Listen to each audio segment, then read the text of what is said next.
Modal kita hanya percaya saja, percaya saja. Ya. Seperti perempuan itu, dia menciptakan kesembuhannya oleh dirinya. Itu karena kita punya karakter mencipta. Tuhan itu maha mencipta alam. Lalu kita juga punya, karena kita keturunannya kan, kita punya karakter sifat penciptaan.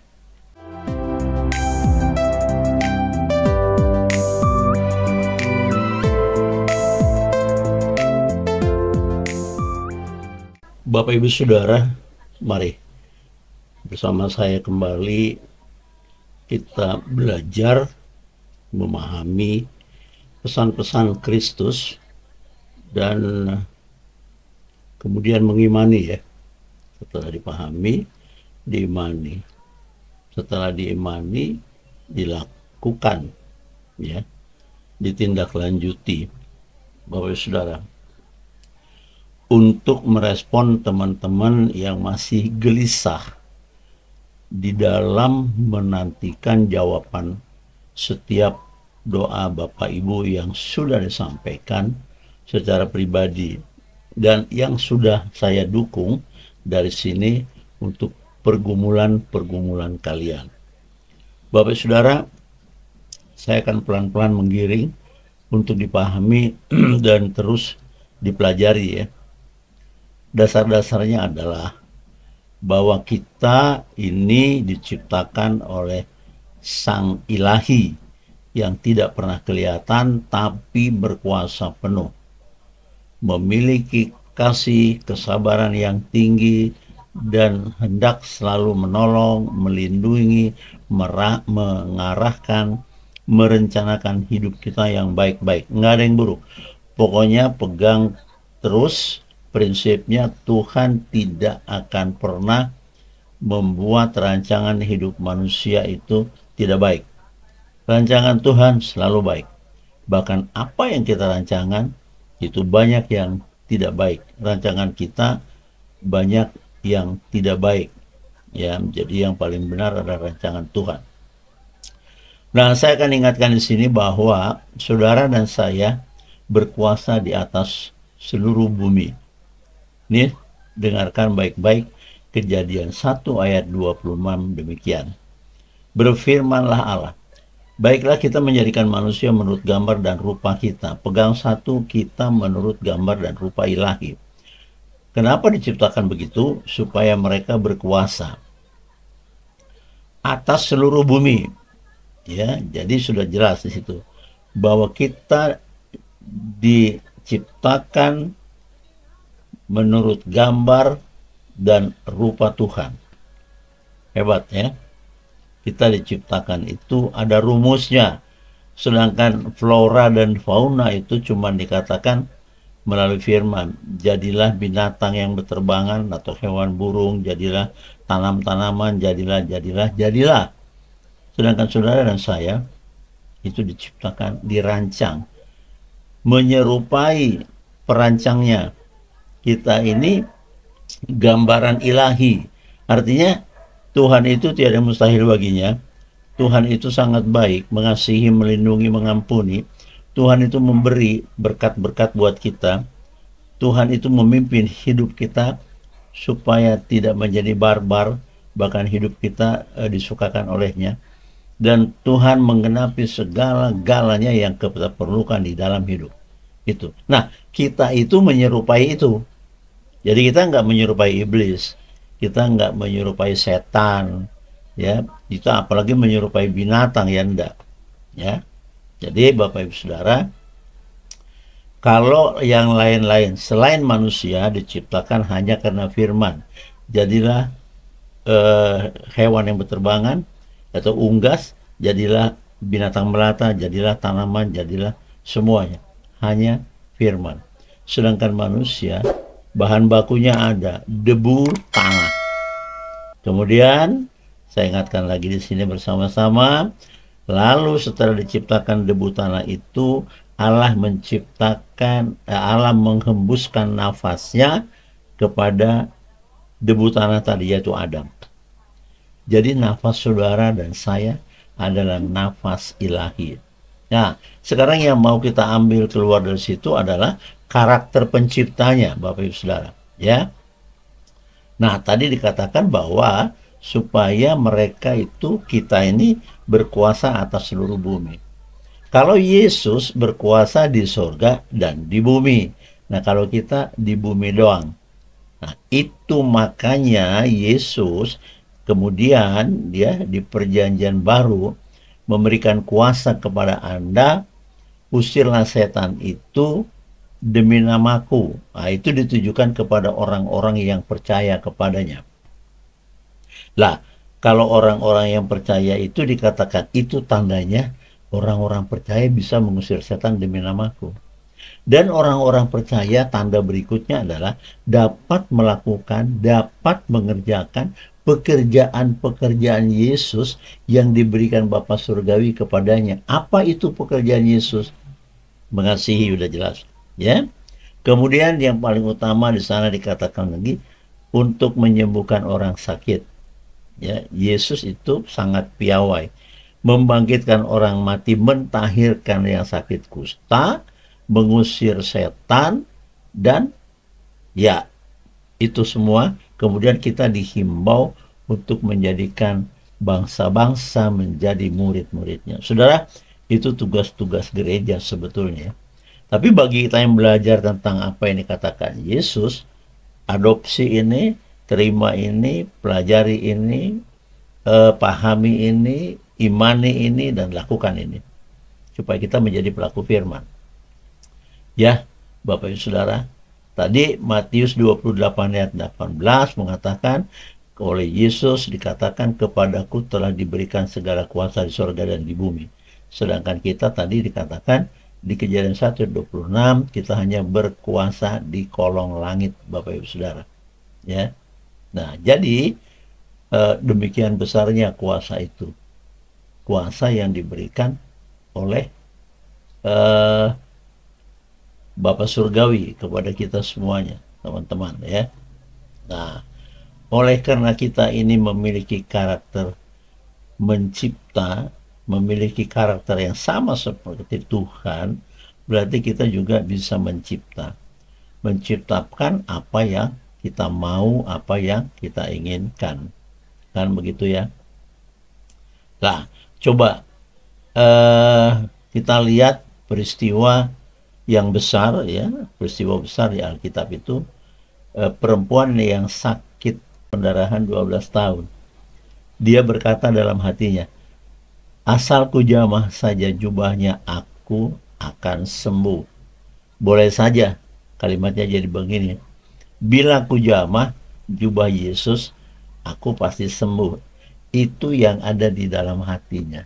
Dan itu dinyatakan di dalam hatinya, maka tercatat di Matius 9 ayat 21. Lalu apa yang terjadi ketika itu? Orang ini sudah 12 tahun sakit. Ya, dia pergi ke semua tabib-tabib, habis hartanya, habis uangnya, habis kekayaannya, lalu jatuh miskin. Nggak bisa lagi. Kemudian, ya demikianlah terjadi, dia bisa menemui Kristus yang sedang mengajar. Nah, Yesus berdiri, dia ngesot. Dia pasti tidak akan bisa berdiri karena sudah darahnya habis kan ya, selama 12 tahun ya. Lalu ditanggapi oleh Yesus setelah dia jamah. Nah begini, ketika pakaian Yesus disentuh, kita tahu Yesus kepenuhan kasih. Yesus itu memiliki banyak kasih pada pribadinya. Jadi ketika disentuh oleh orang, jubahnya yang memerlukan pemulihan melalui kasihnya, maka mengalir energi kasihnya Kristus melalui pakaiannya ke orang itu. Lalu dijawab di Matius 9 ayat 22 demikian. Dan Yesus berpaling dan memandang serta berkata kepada perempuan itu, teguhkanlah hatimu hai anakku, imanmu telah menyelamatkan engkau. Perhatikan jawaban yang paling penting, iman kamu telah menyelamatkan kamu. Maka sejak itu sembuhlah perempuan itu. Nah, yang menarik dari dialog ini adalah bekal untuk kita, Bapak Ibu Saudara. Bekal untuk kita. Kita ini banyak punya masalah dalam hidup.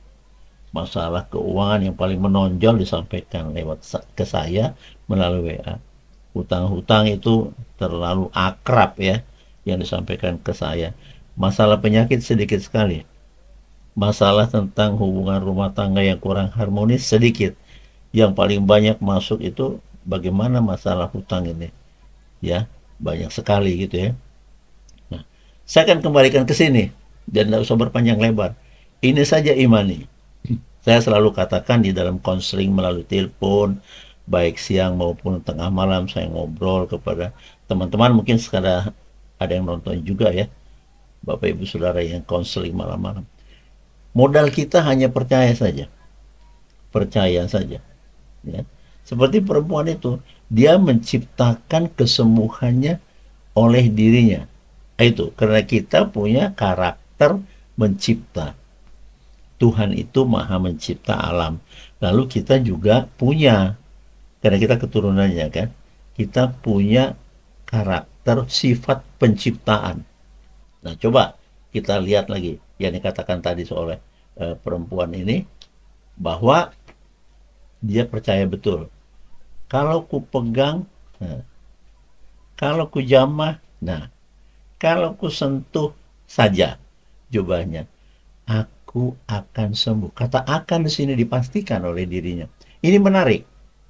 Nah, maksud saya begini, Bapak Ibu yang punya masalah, masalah keuangan, masalah permohonan mencari pekerjaan, masalah jodoh, masalah keturunan yang sudah bernikah sekian tahun belum diberikan putra putri kan gitu ya. Itu kan masalah. Tinggal di dalam batin, di dalam hatimu yang dikatakan tadi, di dalam hatinya perempuan ini memiliki keyakinan. Bapak Ibu Saudara yang belum punya keturunan ya, di samping kita memperbaiki pola hidup sesuai kehendak Tuhan, ini harus ada. Kan? Harus ada. Jadi katakan dalam hatimu berdua suami istri kalau untuk keturunan, ya kan? Kalau kami sudah sampaikan dalam doa kepada Bapa di dalam Yesus permohonan keturunan ini, pastilah kami akan dapatkan keturunan itu. Kan gitu, pastikan. Karena dikatakan perempuan itu tadi, pasti aku akan sembuh setelah disenggol Yesus. Nah, sekarang kita menyenggol Yesus di alam roh lewat apa? Lewat doa. Kita nggak bisa lagi pegang-pegangan bajunya, ya salaman apalagi. Jadi melalui doa, ya. Saya akan bergeser ke Markus 11 ayat 24 yang selalu saya sampaikan kepada teman-teman. Jika ada keinginanmu apapun itu, nah, gitu. Jika ada keinginanmu apapun itu, mintalah dan doakan. Jadi kita meminta keinginan kita supaya diberikan oleh Tuhan di dalam kemasan doa, ya doa. Kalau perempuan yang tadi kan nggak doa, langsung dinyatakan aku sembuh. Tidak apa-apa, itu iman. Saudara bisa melakukan itu, kenapa tidak? Kan kita akan meniru kejadian-kejadian yang lalu, ribuan tahun yang lalu, nggak berubah. Karena Yesus tetap saja hendak atau siap untuk mendengarkan apa-apa yang kita minta daripadanya. Kan begitu ya. Lalu demikian juga yang cari kerja. Kalau sudah ke sana kemari, ya saya berharap setelah menonton dan mendengar ini, lalu pola dirubah. Nggak usah panjang doamu, nggak usah cerewet, ya. Kan dikatakan di Alkitab juga, janganlah kau berdoa bertele-tele, nggak perlu, sebab Tuhan mengetahui isi hatimu. Isi hatimu mau pengen cari kerja, Tuhan sudah tahu, ya. Jadi yang mau cari kerja ya begitu aja. Aku percaya Tuhan Yesus, ya kan, aku berserah kepadamu dan aku meminta. Sejak doa ini aku sampaikan kepadamu, aku percaya pekerjaan itu sudah kudapat. Nah, oleh karena doa itu sangat pribadi, nggak bisa dihafal-hafal seperti lagu kebangsaan Indonesia Raya, itu dihafalin. Ada banyak juga orang yang ngerti Indonesia Raya dan seterusnya, nggak ngerti apa yang dinyanyiin, tapi nyanyi aja gitu ya. Nah, kalau ini nggak, pahami. Karena Yesus juga berpesan yang saya dapat di Alkitab, pelajari firmanku. Saudara, di antara teman-teman ini mungkin ada yang nggak mempelajari firman kan. Ujuk-ujuk aja kita minta tolong, Tuhan, sembuhkan mamaku, sembuhkan suamiku Tuhan. Padahal kita nggak pernah mempelajari kayak gimana sih yang Tuhan mau itu. Harus apa yang saya lakukan. Nah ini contoh yang paling kenceng ini tadi. Yang boleh saya katakan ini sebesar biji sesawi imannya. Begitu pedas rasanya ini langsung, aduh, sampai ke, iya, sampai kepada Tuhan. Sampai dia lihat, oh, imanmu telah menyelamatkan engkau. Lalu perempuan itu sembuh. Nah bukankah jawaban itu yang kita minta? Jadi kalau yang hutangnya masih banyak, imani ini, katakan, Tuhan Yesus, aku percaya hutangku sudah engkau lunasi semuanya. Amin. Cukup. Kan memang ditunggu. Yesus, saya baca di Alkitab, juga mengatakan kepada kita yang membutuhkan pertolongannya begini. Apa yang aku harus buat? Apa yang harus kulakukan? Harus bikin apa aku kepadamu supaya sukacita hidupmu? Dan memang karena Yesus datang ke bumi untuk melayani saudara dan saya, kan begitu. Lalu ngomong saja. Lah itu dilontarkan kepada orang buta Bartimius. Hai orang buta, apa yang kau mau supaya aku perbuat? Dijawab sama Bartimius, aku pengen melek, buka matamu. Selesai. Alkitab lalu memberikan kesaksian, lalu orang buta itu melihat dunia. Wow, saudara nggak mau begitu? Mau, pasti.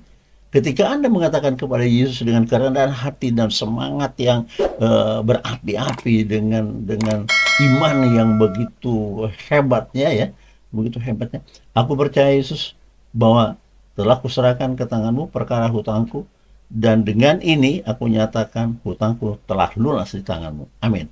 Dan itu kalaupun begitu jangan cuma di bibir. Ini banyak kita berdoa cuma di bibir. Enggak, dari hati ya. Jadi saudara harus bisa meyakinkan Yesus, saudara benar-benar serius, sungguh-sungguh. Nah perempuan itu tadi serius, bahkan nggak ngomong. Coba saya baca lagi. Asal ku jamah saja jubahnya, aku akan sembuh. Pertanyaan saya, Bapak Ibu Saudara yang menonton ini, adakah perempuan ini berdoa dulu? Enggak. Enggak ada. Apakah dia puasa dulu? Enggak juga. Enggak ada kesaksiannya begitu di ayat ini. Ya. Lalu dia pasang saja iman, dia pastikan karena ini adalah penyembuh, bahwa dia itu adalah dokter di atas segala dokter ya. Ya, penyembuh di atas segala penyembuh Yesus itu. Makanya berani dia tempel tangan di bajunya. Kalau ku pegang saja, wow. Nah saudara, tinggal katakan, kalau ku sampaikan dalam doa yang berserah dengan kerendahan hati, itu jiwamu ya, itu hatimu, katakan begitu. Tuhan, aku percaya seluruh hutangku selesai karena aku juru selamatku. Aku mau kau katakan, imanmu telah menyelamatkan engkau. Imanmu telah memenangkan perkara hutangmu. Oh haleluya. Buat itu menyala di dalam jiwamu. Tapi kalau misalnya begini, ada orang berdoa begini, Tuhan Yesus ini merengek-rengek terus nih, dia bayang-bayang itu besok lagi datang debt collector 2 orang besar berkumis, marah-marah saja kerjanya. Jadi Anda berdoa nggak fokus. Ketika Anda berdoa minta pertolongan kepada Yesus, fokus, fokus, ya. Nyalakan batinmu sedang kontak benar-benar dengan Sang Penyelamat. Yesus juru selamatmu loh. Ya, lupakan itu siapa debt collector, karena Anda pinjamnya kan pinjol. Ya, dari perbankan itu hampir tidak ada. Jadi, tetapi memang kalau telepon pasti peringatan datang. Bapak Ibu, ini sudah terlambat 2 hari, diingatkan. Tolong bulan ini cicilannya, kan itu wajar. Tapi kalau dipinjol-pinjol dan lain-lain itu orangnya datang besar-besar. Besar-besar. Memang mau ngamuk kerjanya kan gitu. Nah, Anda sudah mengalami ini 1, 2, 3, 4 kali, mulai ciut nyalimu. Jadi mulai cari tanya, sama siapa ya bisa minta tolong. Udah benar sama Yesus. Kalian sampaikan dengan WA ke saya, udah benar. Saya terus mencoba membujuk Yesus kepada ibu yang namanya si Polin, saya bawa seperti itu, ya. Tapi tidak semua juga terjawab, saya tidak tahu. Ya, ada beberapa yang lolos, ya. Tidak main-main, dalam hitungan miliar dijawab Tuhan. Sukacita mereka, ya sukacita lah. Kenapa yang 70 juta? Kenapa yang 75 juta? Kenapa 115 juta kok nggak lunas-lunas? Kenapa yang miliaran bisa lunas? Nah, di sini perbedaannya. Perbedaan pemahaman tentang kasih Tuhan. Kita harus meminta sungguh-sungguh dan dengan kerendahan hati, berpengharapan sungguh-sungguh. Itu harus punya. Nah, perempuan itu tadi sungguh-sungguh berharap dia. Nggak ada cara lain. Nggak ada. Nah, waktunya benar. Itulah waktunya Tuhan. Dia bisa ketemu ketika Yesus sedang mengajar. Yesus sedang berdiri dengan tubuhnya yang tinggi. Perempuan ini Bapak Ibu Saudara 12 tahun berdarah-darah. 12 tahun seperti itu. Ini kaum ibu tahu nih. Masa nggak lemes? Ya udah pasti ngesot. Iya kan? Makanya posisinya dia sudah di bawah. Di kerumunan orang begitu banyak dia menyelinap coba. Menyelinap. Tidak ketahui orang sudah dia sentuh. Itu karena dia punya power, punya keinginan yang begitu besar, semua dia tempuh itu, dia lakukan. Jadi nggak ada lagi upaya dia mencari ketemu dengan tabib lagi, duitnya sudah nggak ada, Bapak Ibu Saudara. Ya, itu untuk penyakit yang 12 tahun tadi. Nah, untuk hutang sudah saya paparkan tadi. Tinggal masalahnya, kemudahannya adalah Anda itu tinggal minta sesederhana, sesingkat itu. Cuman ada masalah yang saya lihat ini, habis berdoa hari Senin, hari Kamis muncul lagi dalam hatinya, apa Yesus akan lunasi apa enggak sih? Padahal besok kan Sabtu atau Jumat, debt collector udah janji mau telepon. Ini Tuhan Yesus nih sudah 2 hari doa kok nggak ada tanda-tanda. Nah, saudara sedang mengatur surga, nggak bisa. Bukankah sudah tahu kita bahwa waktu yang terbaik adalah waktunya Tuhan, bukan waktunya kita. Nah, kalau kita sudah bisa bikin waktunya untuk kita, ya atur saja Tuhan. Saudara mau atur surga, nggak bisa. Kuasamu hanya di kolong bumi, nggak bisa ngatur surga, kecuali Yesus. Telah diserahkan kepadanya kuasa di surga dan di bumi. Haleluya. Haleluya. Bapak Ibu Saudara. Nah, itu tadi ya. Jadi, teguhkanlah imanmu, latihlah iman itu tetap teguh tidak goyah, kan gitu ya. Belajarlah itu terus, memang tidak bisa instan.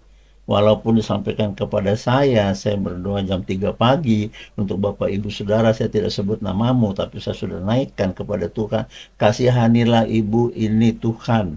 Kasihanilah Bapak ini ya Yesusku. Berbelas kasihanlah Engkau. Ya, saya terus membujuk seperti Musa memujuk Allah ketika Allah murka kepada bangsa Israel. Murka karena nggak bisa diatur bangsa itu. Walaupun pada penghujung dikatakan inilah bangsa yang kukasihi, Israel. Kepada Yesus dikatakan inilah putraku yang kukasihi, aku berkenan kepadanya. Ya, saudara pernah dengar itu? Inilah Mawar yang kukasihi, aku berkenan kepadanya. Kalau kalimat itu sampai kalian dengar, itu berarti Anda kekasih Tuhan, murni, karena terpilih. Tapi kalau sampai hari ini suara itu tidak pernah kau dengar, firman itu juga tidak pernah kau baca, bagaimana kau bisa ngerti? Walaupun saya tampung semua saya akan nyatakan begitu, tapi ibu bapak harus merubah pola, tetap saja supaya doa itu ketemu nanti di langit kemuliaan Tuhan. Saya berdoa untuk Ibu Mawar, ini misalnya ada nama itu ya. Saya berdoa untuk masalah Ibu Mawar, atau misalnya untuk Bapak siapalah, Bapak Rudi misalnya, atau Papa. Tetapi di sana teman-teman tidak berdoa. Hayu saja dianggap kalau saya berdoa udah pasti nggak bisa. Ini masalah pribadimu Bapak Ibu. Saya membawa seperti Musa minta tolong. Ya Allah, ya, jangan sakiti bangsamu. Aku capek membawa dari Mesir, mau sesuai kehendakmu keluar dari Mesir, dan akan kubawa ke dalam kerajaanmu, ke tanah perjanjian yang kau nyatakan itu. Kau di tengah jalan mau kau habisin bangsa ini. Nah, karena Musa membujuk, lalu dibatalkanlah keinginan Allah. Dasar ya. Nah, saya ini berposisi seperti Musa, memperjuangkan Bapak Ibu Saudara. Unik ya, saya tidak pernah lihat wajahmu, kecuali beberapa teman-teman yang sedang nonton ini ada. Setiap call mesti dia pakai video call supaya tahu. Kalau kalian sudah lihat wajah saya di video, tapi wajah kalian tidak pernah kulihat. Ini satu bapak yang dasar ini. Setiap kontak dengan saya, Pak yo video call. Pertama saya kaget, tapi saya itu benar sih. Supaya saya bisa melihat wajah mereka. Iya kan? Saya juga melihat bagaimana tua usianya, bagaimana posisinya, bukan bagaimana rumahnya, bukan.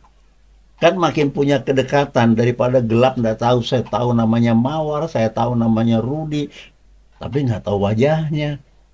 Kan kurang intim, kurang akrab, ya. Teman-teman yang sudah video call dengan saya, thank you banget. Bapak, Ibu melihat saya setiap hari di video boleh. Video ini ditonton. Tapi saya tidak pernah lihat wajah Bapak dan Ibu. Apalagi di dalam profilnya di WA itu ada yang pohon kelapa gitu ya. Ada yang gambar mobil gitu. Gambar wajahmu tidak ada. Jadi saya tetap berdoa, Tuhan ini namanya Bu Mawar. Ini misalnya, Tuhan ini namanya Pak Badrun. Tuhan kasihani mereka. Saya ngomong itu terus. Sampai saya tidak pernah mendoakan diri saya, Bapak. Mendoakan kalian. Saya nggak pernah mendoakan diri saya. Tapi kan Tuhan tahu, saya sedang membawa jiwa-jiwa untuk dikasihani oleh Kristus, Tuhan dan Juru Selamat kalian juga Juru Selamatku. Paham ya? Jadi sebegitunya akan saya sampaikan pada video ini. Sangat singkat. Buat iman itu. Walaupun kita sudah pernah dengar sebesar biji sawi saja imanmu, maka engkau akan bisa memindahkan gunung, perintahkanlah itu, mau kecemplung ke laut, kayak pohon-pohon ini juga bisa kau perintahkan, gak usah dicabut. Hai pohon, pindahlah, pasti pindah. Apa kata Alkitab? Maka alam itu akan taat kepada perintahmu. Karena memang di Kejadian 1:26 dikatakan bahwa kita punya otoritas di atas bumi. Kita berkuasa mindah-mindahin pohon dengan ngomong, bisa. Bisa. Makanya perempuan itu membuat sendiri kesembuhannya. Bisa. Wah, dasar itu. Kalau aku pegang, aku sembuh. Ya kan? Nah sekarang mencari kerja. Kalau aku sudah serahkan ke tanganmu, Yesus, aku percaya besok aku dapat pekerjaan. Amin. Nah itu. Tekan itu dan tahan. Jangan pernah lepas. Jangan pernah lepas. Kalau itu lepas, kalau itu Anda mulai lagi gelisah, seperti katakan di dalam Yohanes 14 ayat 1, kegelisahanmu itu pertanda Anda sudah mulai munculkan lagi ketidakpercayaanmu. Yesus sangat tidak suka. Hai angkatan orang-orang yang kurang percaya. Coba itu. Yesus ngomong begitu. Sedikit saja, sebesar biji sesawi saja, ketidakpercayaanmu, runtuh itu doamu. Tidak ada gunanya. Nggak ada gunanya. Iya kan? Nah, coba lihat perempuan ini. Sudah bertobat? Enggak. Apalagi kalau kita ambil jalur cepat itu kan. Kan mestinya bertobatlah dulu supaya dikarunia Roh Kudus. Setelah ada Roh Kudus, kita buat hubungan intim dengan Tuhan. Itu panjang sekali. Saya lihat ini. Perempuan ini enggak pakai kata-kata bertobat. Tapi Tuhan melihat kehendak hatinya dan Tuhan juga melihat imannya. Tahu isi hatinya pengen sembuh, lihat pula imannya sungguh-sungguh, nggak kaleng-kaleng. Nah coba Bapak Ibu sudah pelajari itu. Ya pelan-pelan. Nggak bisa instan, ini bukan Superman. Nggak bisa ya Bapak Ibu. Jadi saya menggebu-gebu nih sampaikan ini karena saya percaya beberapa dari Bapak Ibu ini setelah saya force begini akan menyala imannya dan besok lusa akan terjadi keajaiban dalam hidupmu kalau imanmu seperti ini. Saya percaya. Saya percaya. Kalau saya menyampaikan berita baik Injil ini percaya, masa Bapak Ibu yang mendengar tidak percaya? Ya harus lebih percaya. Karena begitu. Dan saya tahu selama ini tidak ada yang memaparkan ini seperti ini. Karena saya juga jemaat mulanya. Duduk mendengarkan khotbah, terus saya tidak tahu itu tidak apa yang dia ngomongin pendeta. Datang saya ke situ kosong keimanan saya, pulang saya kosong juga, salah-salah minus. Saya datang tidak ada bekal tentang firman Tuhan, kosong. Ya pulang saya minus, karena di tengah jalan saya bisa maki-maki orang, itu minus. Tapi puji Tuhan, hari ini saya tidak pernah lakukan, karena saya tahu firman Tuhan itu harus kita baca, harus kita pahami, karena Yesus berkata, pelajari firmanku ini.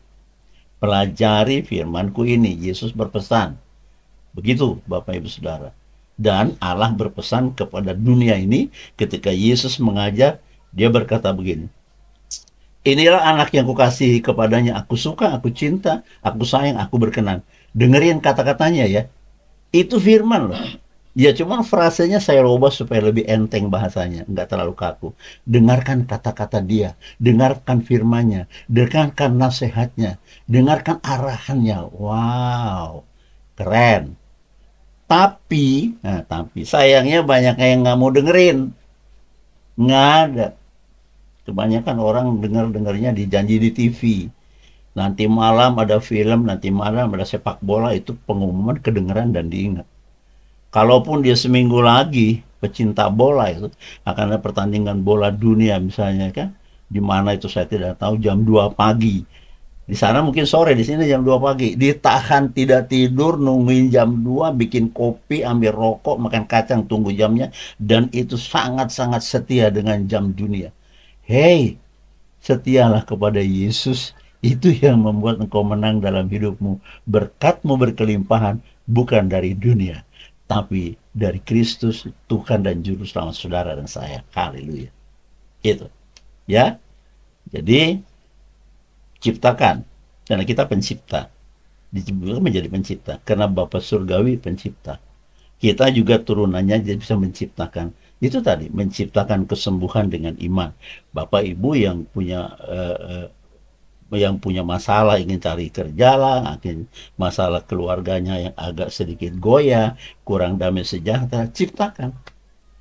Katakan aku percaya seperti dia. Kalau aku sampaikan kepada Kristus masalah rumah tanggaku yang tidak ada damai sejahtera dan anak-anakku, aku percaya Yesus pasti engkau akan campur tangan dalam keluargaku sehingga kami penuh damai sejahtera daripadamu. Amin. Cukup. Tidak usah banyak-banyak. Hanya saja pertahankan ini terus dan besok berdoa lagi. Jangan berhenti-hentinya. Ya kan, kalau perempuan tadi kan berpapasan ya, ketemu dengan Yesus dalam wujud manusia dengan manusia. Nah, kita sekarang manusia dengan roh. Ini agak berbeda ini memang. Ya.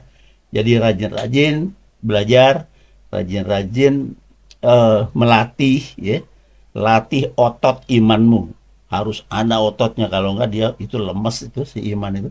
Sedikit saja saya bilang tadi keseleo. Sedikit saja, kenapa ya kau belum dijawab? Udah bubar itu doa yang kemarin. Bubar. Karena Anda sudah meletakkan ketidakpercayaanmu. Yesus tidak suka. Hai, kamu angkatan yang kurang percaya. Di mana imanmu? Kalau saya baca itu seru. Di mana imanmu? Gitu kan? Imannya nggak ada. Itulah makanya tidak percaya. Sedangkan orang percaya itu tidak ada mustahil baginya. Bapak Ibu Saudara, terima kasih banyak. Saya Binsar undur diri.